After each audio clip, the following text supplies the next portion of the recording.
जी नमस्कार दोस्तों, स्वागत है। आप देख रहे हैं द न्यूज प्लेटफॉर्म। मैं हूं कुमार सत्यम। अभी अभी एक बहुत बड़ी समस्या लेकर कुछ बच्चे जो है पटना हाई कोर्ट में पहुंचे हुए हैं। इसके साथ साथ सीताराम प्रसाद सर लगातार इन्होंने 3-4 केस में जीत दिलाई है। बीपीएससी टीआरई हो या एज रिलैक्सेशन हो, और भी सारी केस थी जिन्होंने जीत दिलाया। और जीत दिलाने के बाद ऐसा भी कुछ केस है जो बच्चे आस रखे हुए हैं, उनके पास लोग आए हुए हैं। सबसे पहले मैं जानना चाहता हूं कि अभी जो परेशानी है पूरे बिहार में, एक ऐसी परेशानी है कि बच्चे को बार बार कोर्ट आना पड़ रहा है, और कोर्ट आने की प्रक्रिया ऐसी हो गई कि इनकी जिंदगी भी जो है वो एक तरह से ताक पर बनी हुई है। सबसे पहले जो मुख्य पटिशनर है गौतम जी, मैं आपसे कुछ पूछना चाहता हूं। सर आइए। सबसे पहले सर एक बात बताइए, मैंने तो नाम बता दिया लेकिन अपना परिचय जानना चाहते हैं सारे लोग। पहले अपना परिचय दीजिए सर। मैं गौतम कुमार हूँ, एक प्रखंड साधन सेवी हूँ, खिदरसराय ब्लॉक में, गया डिस्ट्रिक्ट में पदस्थापित हूँ। जी हम लोग के साथ सरकार अन्याय कर रही है। जी, क्या प्रोसेस, क्या दिक्कत क्या है, किस बात को लेकर आप आए हैं पटना हाईकोर्ट में, क्या प्रॉब्लम है आपके साथ? दिक्कत ये है सर कि हम लोग आज से पूर्व 1 वर्ष पूर्व हमने अपना ये खिदरसराय ब्लॉक में प्रखंड साधन सेवी पे नियुक्ति किया था आउटसोर्सिंग के माध्यम से। आज बिहार सरकार ने आदेश जारी कर दिया कि हम 31 मार्च के बाद आउटसोर्सिंग कर्मी को नहीं रखेंगे। जी जी, यही कारण के साथ में हम लोग वकील साहब से मिले हैं, और जो भी कागजात हैं हम लोग आवश्यक कागजात लेकर के वकील साहब के माध्यम से मिले हैं और पटिशनर केस किए। जी सर, आपका नाम क्या हुआ? संजय कुमार। आप कहाँ से हैं सर? प्रखंड साधन सेवी सिरघाटी ब्लॉक। घाटी से। आप कहाँ से हैं सिस्टर?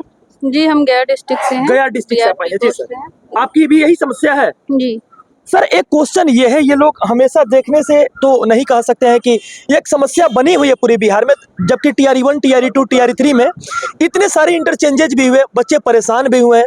एक तरह से देखिए तो लगातार कुछ बच्चे को राहत भी मिली है पटना हाईकोर्ट से। कोर्ट में आने के बाद सरकार इस बात को मानी भी है कि बहुत सारी गलतियां हुई है। इन लोगों को जो प्रॉब्लम है, इन लोगों का जो समस्या है, उसका निदान किस तरह से किया जा सकता है? देखिए, वो जो टीआरई 1 टीआरई 2 जो थी वो तो डिफरेंट थी, वो तो लोग नौकरी लेने के लिए कर रहे थे। जी। और यहाँ पे है कि दिया हुआ नौकरी छीनने की कोशिश हो रही है। ठीक है जी सर। तो और ऐसी बात नहीं कि पोस्ट इनका नहीं है, जी पोस्ट भी है। ऐसा नहीं है कि काम नहीं है सामने उस से आ जाइए सर को, सामने से दिखाइए। ऐसा नहीं है कि उस पोस्ट पे अभी काम नहीं है, काम भी है जी। लेकिन इनको डायरेक्ट न लेकर के इनडायरेक्ट दूसरे को लिया जा रहा है और इन लोगों को हटाने की प्रयास की जा रही है। ऐसा भी नहीं है कि इनके जो लेटर इशू किए हैं इनको हटाने की, तो डायरेक्ट इनका पोस्ट के लिए वो हटाने के लिए लेटर जारी किया है। जी ऐसा भी नहीं किया है, लेकिन सरकार की मंशा है, गलत मंशा है हटाने की। जी, तो वो तरह तरह के पैदल अपनाते रहते हैं, उसमें से एक ये भी है। सर बिहार के जो बच्चे नौकरी कर रहे हैं, एक तो देखिए तो इनकी एज कभी से वो लास्ट एज चली रही है, अभी ये तैयारी करने का समय भी नहीं है। सरकार एक तरह से बुलाकर नौकरी देती है, और इन लोग की परिवार जो है उस नौकरी के आसरे इन लोग की परिवार चलते, चाहे माता पिता हो, घर हो, पूरे परिवार की देखरेख उस नौकरी के आसरे कर रहे हैं। अचानक से इनको पता चलते है कि मेरी नौकरी खत्म हो रही है। सर इन लोगों को बचाने के लिए पटना हाईकोर्ट में क्या सर कुछ ऐसा तरीका है?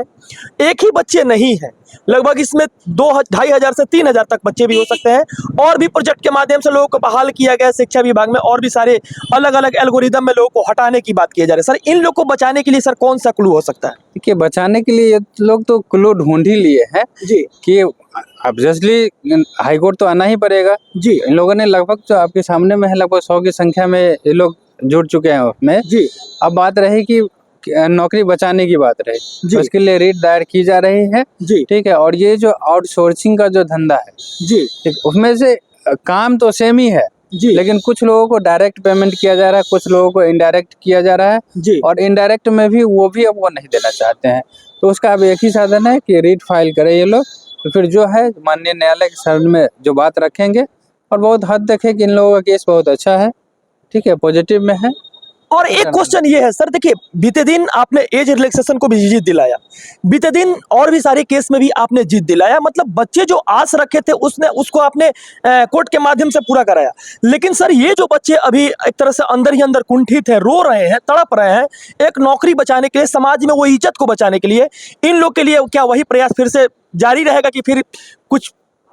देखिए, वो लोग बच्चे थे, ठीक है, ये लोग गार्जियन है। जी जी 5 साल का एक्सपीरियंस मांगा है इन लोगों से, एक्सपीरियंस दे करके फिर इन लोगों ने नौकरी में आई है। जी और इन लोगों ने इंटरव्यू भी दिया, कंप्यूटर का नॉलेज भी है, जी और काफी दिन तक इन्होंने योगदान भी दिया है। जी ने ट्रेनिंग करके आए हैं, जो भी योगदान करके आए हैं और एक्सपीरियंस है इन लोगों के पास। जी और उस पोस्ट को विदाउट एक्सपीरियंस वाले से भरा जा रहा है, लेकिन एक्सपीरियंस वाले को हटाया जा रहा है। जी। तो उसके लिए तो केस तो लड़ना ही पड़ेगा।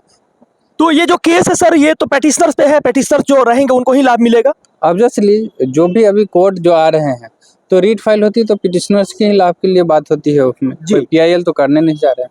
अंत में गौतम जी आप क्या कहिएगा? आप अभी लीड कर रहे हैं इस केस को, आप क्या कहिएगा? जो हमारे साथी लोग छूटे हैं जी एक साथ एक प्लेटफॉर्म पे आ जाएं जी ताकि और हमें मजबूती मिले। जी जी सर, आपका अंत में क्या सुझाव रहेगा?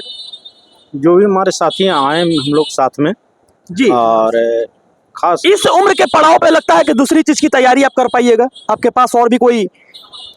अब हम लोग के साथ ये समस्या है ना कि हम लोग अब उम्र काफ़ी हो गया, गार्जियनशिप में भी हैं।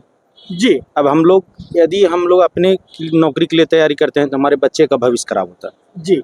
देखिए ये बहुत बड़ी परेशानी है सारे बिहार में। अभी देखा जाए तो सरकार एक तरह से नौकरी देने की बात कर रही है, दूसरे तरफ नियुक्ति पत्र बांटा जा रहा है और अंदर ही अंदर कुंठित किया जा रहा है और नौकरी छीना जा रहा है। तो माननीय मुख्यमंत्री जी को इस बात को सोचना भी चाहिए और बिहार के अंदर जो भी कार्य कर रहे हैं अधिकारी, उनको भी सोचना चाहिए कि ये लोग परेशान इसलिए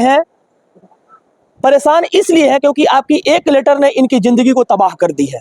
आज ये लोग मजबूरी में पटना हाईकोर्ट में आए हैं और पटना हाईकोर्ट से ये गुजार लगा रहे हैं, ये लोग रिक्वेस्ट कर रहे हैं कि सर मुझे नौकरी में रखिए, हम लोग ऑलरेडी एक्सपीरियंस है। और इन लोग के साथ और भी जो लोग हैं वो लोग जुड़ रहे हैं। अगर आपको भी जुड़नी है तो मोबाइल नंबर दे देता हूं, आप उनसे कांटेक्ट करके वहां से जुड़ जाइएगा।